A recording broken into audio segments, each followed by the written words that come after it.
खुलुमबाय आं जनालि बर' गोजोन फुंबिलिनि बयनिसिमबो गाहाम हामलायनायखौ जासिहरनाय थाबाय। आसा खालामो नोंथांमोनाबो मोजाङैनो दङ। दिनै 2023 मायथाइनि 17 अक्ट'बर नोंथांमोननि थाखाय आं गोदान खौरां लानानै फैबावलायबाय। अन्नानै नोंथांमोना खौरांखौ जोबजासे नायगोन होनना मिजिंथिबाय। रायजोआव फिन जिनाहारि खालामनाय जाथाय जादों। सासे उन्दै हिन्जावसाखौ जिनाहारि खालामनानै बुथारनाय जाथाया सोराङाव फैदों। लांसुनियाया हिन्जावसाखौ जिनाहारि खालामनानै बुथारनानै गोथै सहखौ दोनखुमा लांदोंमोन। बकाखातनि जिगलाथियाव जादों बे जिनाहारि खालामनानै बुथारनाय जाथाया। मिथिनो हानाय बादिब्ला हिन्जावसाया थांनाय बृहस्पतिबार खालिनिफ्रायनो गोमानानै दंमोन। बेखौ लानानै हिन्जावसानि बिमा बिफाया बकाखातनि पुलिस थानायाव एजाहारबो होनानै दोनदोंमोन। बिनि उनावनो पुलिस बिफाना बे जाथायनि सायाव नायबिजिरनो जागायो आरो जोबथारनायाव खगेन मुन्डा मुंनि लांसुनिया आरो बुथारग्रा सुबुंखौ हमनो हायो। हमजानानै खगेन मुन्डाया हिन्जावसाखौ जिनाहारि खालामना बुथारनाय जाथायखौ पुलिसनि सिगाङाव सिमान लादों। लांसुनिया खगेन मुन्डानि सिमान लानाय बादियैनो बगाखातनि बरुवाबारि साख्ला ओनसोलनि मोनसे हाग्रा गुदुनिफ्राय हिन्जावसानि गोथै सहखौ बोखांनो हायो आरो हिन्जावसानि गोथै सहखौ पस्टमर्टम आनजादनि थाखाय दैथायहरो होनना मिथिना मोन्दों। घुस लानानै आरोबाव सरकारि मावख'नि सानै अफिसारफोरा हमजाबावबाय। मिथिना मोननाय बादिब्ला एएसआइ मुकुट आलीआ घुस लानानै भिजिलेन्स एन्टि कारापसन टीमजों हमजादों। सासे आइजोनिफ्राय 3,000 घुस लानाय समावनो भिजिलेन्स एन्टि कारापसन टीमा एएसआइ मुकुट आलीखौ हमनो हादों। रिपर्ट बादिब्ला जोबथेसालियाव थानाय सासे दायनिगिरिनि केस फाइलनि थाखाय बै सुबुंनि बिसिनिफ्राय 3,000 रां घुस लादोंमोन मुकुट आलीआ। पनि दास मुंनि सासे साहा दखानिनि जोहै मुकुट आलीआ आइजोनिफ्राय घुस लादोंमोन। मबाइल फनाव रायज्लायनाय आरो साहा दखानिनि सिमान जानायनि उनावनो भिजिलेन्स टीमा एएसआइ मुकुट आलीखौ एरेस्ट खालामदों। बिनि अनगायैबो कामरुप जिल्लानि एसिस्टेन्ट कमिशनार दीपांकर कलिताखौबो भिजिलेन्स टीमा गोख्रों सिग्रोमनानै घुस लाफुनाय समावनो बिथांखौ एरेस्ट खालामदों। मिथिना मोननाय बादिब्ला बिथाङा सिगांनिफ्रायनो पायेलखौ होबथानानै दोननानै रां दाबिनायनि गोख्रों अजद थिखांदोंमोन। नाथाय बिथाङा भिजिलेन्स एन्टि कारापसन टीमजों मैया घुस लानायनि दायाव एरेस्ट खालामजाबाय। मैया तामुलपुर जिल्लानि सुक्लाय सेरफां ओनसोलनि नावकाटायाव बिपिएफ हान्जानि 82थि मिरु मावफुं आफादनि जथुमा जायो। बे मेलाव बिपिएफ हान्जानि दैदेनगिरि हाग्रामा महिलारि बिथांजों लोगोसे गुबुन गुबुन हान्जानि दैदेनगिरिफ्रा बाहागो लानायखौ नुनो मोन्दों। बिपिएफ हान्जानि जानाय जथुम मेलाव इउपिपिएल आरो बिजेपिनि गोबां दैदेनगिरिफोरखौ बिपिएफ हान्जायाव जयेन जाफैनायखौ नुनो मोन्दों। उदालगुरि जिल्लानि बिजेपिनि लेङाइ आफादगिरि बिरदाव बसुमतारीजों लोगोसे गासै 6 दैदेनगिरिफ्रा बिपिएफ हान्जायाव जयेन जादों। गुबुन फारसेथिं इउपिपिएल हान्जानिफ्रायबो माइनरिटि सेलनि नेहाथारि शाहजरन आली सेडेकिजों लोगोसे गासै 12 इउपिपिएलनि दैदेनगिरिफोरा बिपिएफ हान्जायाव हाबो। बुंनो थाङोब्ला दासान्दि बिपिएफ हान्जायाव जयेन जानायखौ बादायलायनाय बादिसो मोन्दों होननानै बुंथिदों हाग्रामा महिलारि बिथाङा। कक्राझार आरो दरं उदालगुरि लकसभा बियाबाव बिपिएफआ बिसायख'थिखौ रावजोंबो एलायन्स खालामालासिनो हारसिं गेलेगोनखौ फोरमायना होदों हाग्रामा महिलारि बिथाङा। आरो इलेक्सननि केन्डिडेटखौ फैगोन डिसेम्बर दानाव सायख'नाय जागोन होनना बुंथिदों हाग्रामा बिथाङा। आरो प्रमद बर'आ बिजेपि इउपिपिएलनि सुबुंफोरखौ सामलायनो हायाखै, अदेबानि बिथांमोननि थाखाय जेबो सुबिदा होनो हायैनि जाहोनावनो बिजेपि आरो इउपिपिएलनि दैदेनगिरि सोद्रोमाफोरा बिपिएफ हान्जायाव हाबफैदों होनना हाग्रामा महिलारि बिथाङा बुंथिदों। बाक्सा जिल्लानि सालबारि महकुमा बेन्दों सिङाव थानाय सिमला आरो जाला पुलिसनि जथायै हेफाजाबाव समबारनि सोरांसि समाव 2 रिंगासोआव सिमला गकुली गावनि 39 बोसोर बैसोनि रिंकु बर'नि न'आव नायबिजिरनानै सानफ्रामबो जुवा खेला होबोबाय थानाय 5 दुथां जुवारिखौ एरेस्ट खालामो पुलिसआ। हमजानाय दुथांफोरा जाबाय बजालिनि दुबुलिनि 38 बोसोर बैसोनि रफिकुल आली, बजालिनि पटानट मेहतरानि 42 बोसोर बैसोनि पंकज मेधि, बजालि करुबाहानि 46 बोसोर बैसोनि बिजु तालुकदार, बाक्सा गकुली गावनि बिष्णुराम आरो 50 बोसोर बैसोनि बीरेन दास। आरोबाव बाक्सानि गकुली गावनि 39 बोसोर बैसोनि रिंकु बर'। हमजानाय जुवारिफोरनिफ्राय मोन 23 थासनि पेकेट, गंब्रै मबाइल फन, नोगोद 67,000 रां, AS15R9959 नाम्बारनि गंसे साखा खब्रै गारि, AS28A8195 नाम्बारनि गंसे TVS स्कुटि आरो नाम्बार प्लेट गैयै गुबुन गंसे सुपार स्प्लेन्डार गारि हमनो हायो। रेलगारियाव अर नांदों। गंबा रेल दाब्बायाव हरखाबै अर खामदों। साननैसो सिगाङावसो नर्थ इस्ट एक्सप्रेस रेलगारिया दिल्ली आनन्द बिहारनिफ्राय कामाख्या स्टेशन फारसे फैबाय थानाय समावनो गंद' दाब्बाया रेल साइथिंनि बायजोआव गोग्लैहैदोंमोन आरो बेनि मादावनो गंथामसो एसि दाब्बाया बेलथायहैना जाब्रबथायजों गासै 7 सुबुङा जिउ खोमानो गोनां जादोंमोन आरो 100नि गोबाङानो जोखोम जानो गोनां जादोंमोन। गिलु बालु रेल जाब्रबथाया जाखांनायनि उनाव दासिमबो गोबां सुबुङा थैनायजों जुजिबाय थानाय समावनो आरोबाव रेलगारियाव अर खामबावलायबाय।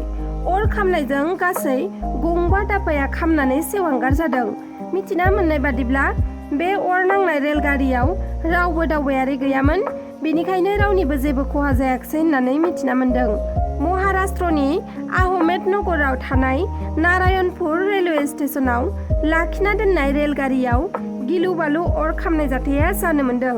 नाथाय रेलगारियाव अरा माबोरै खामखो बेखौ दासिमाव मिथिना मोननाय जाथ'वाखै रेलवे पुलिस बिफाना। रेलगारियाव नांनाय अरखौ अर खोमोरग्रा दै गारिया फैनानै अरखौ खोमोरफैनो हायो। रांनि लबावनो हिज्रा जाफ्लाना हमजाबाय सासे हौवाया। नंखाय खानाय लागायना हिज्राफोर गानग्रा ड्रेसफोरखौ गाननानै सासे हौवाया हिज्रा जाफ्लाना हिज्रानावनो रां बिना नंगुबै हिज्राफोरजों हमजादों। रांनि लबावनो सासे हौवाया हिज्रा जाफ्लाना लामा लामा गारिफोराव रां बिबाय थानाय समावनो माखासे हिज्राफोरा क'क्राझाराव रां बिबथिंनो थांनायावनो चिरां जिल्ला काजलगावनि साखाथि सुन्दारियाव सासे नंखाय हिज्राखौ हमनो हायो। बिथांखौ हिज्राफ्रा ड्रेस खानायफोरखौ फुना नायब्ला बिथाङा हौवासो। हौवा मानसियानो हिज्रा जाना रां खांथिंनायनि थाखाय नंगुबै हिज्राफ्रा बिथांखौ बुयो आरो हिज्राफोरखौ बदनाम खालामनायनि थाखाय बे मानसिखौ हमनानै साजा होनो थाखायबो गोख्रों खावलायहरो आसामनि गिबि मन्त्रि डक्टर हेमन्त बिश्व शर्मा बिथांनिसिम। जिसया सामफ्रामारि बिथाङा BPF हान्जायाव जयेन जाबाय। बिथाङा सिगाङाव रावजोंबो राजखान्थि हान्जाजों आखाइ गैयामोन, अब्लाबो बिथाङा गावनि खस्थ' खालामनाय रांजोंनो गोबां गोरिब गुन्द्राखौ अनसायबोनाय सासे बयजोंबो सिनायजानाय मुंदांखा सुबुं। सिगांनि इलेक्सनाव बिथाङा केन्डिडेट महरै गसंदोंमोन, नाथाय खाफाल गाज्रि जेननो गोनां जादों। नाथाय दायो बिथाङा BPF हान्जायाव जयनिं जानानै रायजोनि गोबां मोजांनि थाखाय BPF हान्जानि जाना हाबा मावसिगोनखौ मिथिना मोन्दों।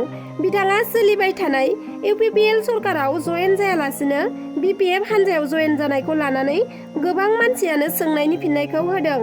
बिथाङा फोरमायनाय बादिब्ला BPF सरकारा 15 बोसोर सरकार खुंनायाव मावनो हायि आद्रा थानाय खामानिखौ UPPL सरकारा 5 बोसोरावनो मावनो हागोन होनना खोथा होनाय जादोंमोन। नाथाय 3 बोसोर सरकार सालायलांब्लाबो UPPL सरकारा जेबो डेभेलपमेन्टनि खामानि मावनो हायाखै होनना बुंथिदों जिसया सामफ्रामारि बिथाङा आरो बुंथिबावदों दि UPPL सरकारा BTC-आव सरकार दायोब्ला गोरिब गुन्द्रानो अनसुंथाइ होगोन आरो आइजो माहारिनि थाखाय थांना थानायनि सुबिदा खालामनो होनना खोथा होनायखौ मावफुंनाय नुवाखै आरो UPPL सरकारा जुदि 5 बोसोर सरकार सालायोब्ला गोग्लैसोगोनखौसो नुहुरो होननाबो रोखा बुंथिदों बिथाङा। बिनिखायनो हाग्रामा महिलारि दैदेननाय BPF हान्जानि मावनायखौ मोजां मोनना जिसया सामफ्रामारि बिथाङा BPF हान्जायाव मैया जयेन जाबाय आरो हाग्रामा महिलारि बिथांखौ गोबां मानसियानो बड'लेण्ड टाइगार होनना बुङो। बेनिखायनो बिथाङा हाग्रामाखौ BTC-नि बड'लेण्ड टाइगार होनना मानिना लायो होननाबो फोरमायथिदों। दिनै आसामनि काछार जिल्लायाव थानाय धुलाइ ओनसोलाव आरोबाव फरायसाखौ किडनेप खालामदों। 15 बोसोर बैसोनि हिनजावसा फरायसुलिखौ स्कुलाव थांबाय थानाय समावनो सालिम उद्दिन मुंनि सुबुंनि लोगोफोरा किडनेप खालामना लाना थांदों होननानै गथ'नि बिमा बिफाया अजद होदों। फोरमायथिनाय बादिब्ला गथ'आ मुस्लिमनि फिसामोन आरो फरायसुलिया सानफ्रामबो फरायसालियाव थांबाय थायोमोन। नाथाय थांनाय बृहस्पतिबार खालिनिफ्रायनो गथ'आ गोमानानै दं। थामहिनबा दुथांफोरा किडनेप खालामनानै लांदों। दासिमबो गथ'खौ न'खरनि बिमा बिफाया नागिरना मोननाय जायाखै होननानै मिथिना मोन्दों। तामुलपुर जिल्लानि नबिन गामियाव हाग्रानि मैदेरा सासे 70 बोसोर बैसो जानाय सतेन्द्र बिश्वास मुंनि सुबुंखौ बुथारना गालांदों।